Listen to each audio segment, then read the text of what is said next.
After leaving the beaches, we started heading up through the mountains. It got really curvy and really windy.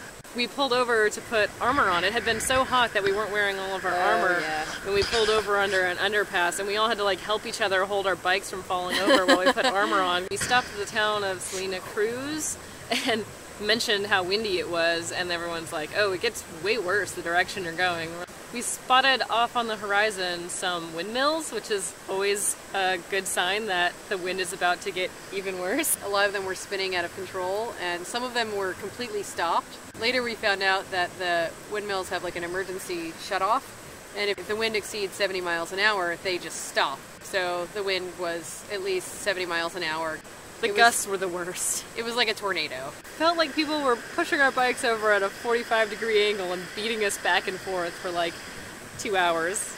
I almost fell over once. We had to stop at a construction zone and just wait for the other cars to go by. And the wind was so fierce that it almost pushed me over. I have both of my feet planted, and Ashley was sitting on the back and she put her feet down, and that's the only reason we didn't go over completely. The construction worker was trying to wave us on, but I couldn't move because the wind was so intense. I had both of my feet planted on the ground and the wind just blew me over. I couldn't physically hold my bike up because the wind was so strong. The whole time we're riding through this wind, like leaned over and just getting beaten back and forth, there's this gorgeous rainbow off to the left.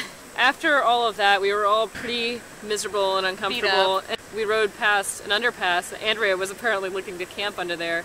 And then she tells me, did you see that underpass? I was like, what? She said, it said couch surfing, warm showers, 1 block.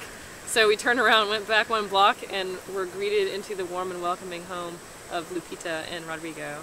They had flags from a lot of different countries hanging up in their house because they have hosted people from all over the world. We just showed up at their door without any warning, and they invited us in, bought us pizza, made us breakfast, gave us a place to sleep. They're really incredible, beautiful people. At Rodrigo and Lupita's house, we met another couch surfer. He was riding his bicycle with a trailer behind it. All throughout Mexico and Central America, kept eyeing our motorcycles. So I gave him a lesson, and he was total natural. After about 5 minutes, he was racing around the block with a giant smile on his face. Andrea has brought the joy of motorcycles to like 100 people. She teaches everyone how to ride. He had tried to leave the day before and got attacked by bees on the side of the road. He's just pedaling out of town and got stung by 50 bees and had to be rushed to the emergency room by some bystanders. Luckily, they fixed him up for free and brought him back to Rodrigo and Lupita's house, and they were happy to have him for another night. And he was in good spirits when we saw him, when we met him.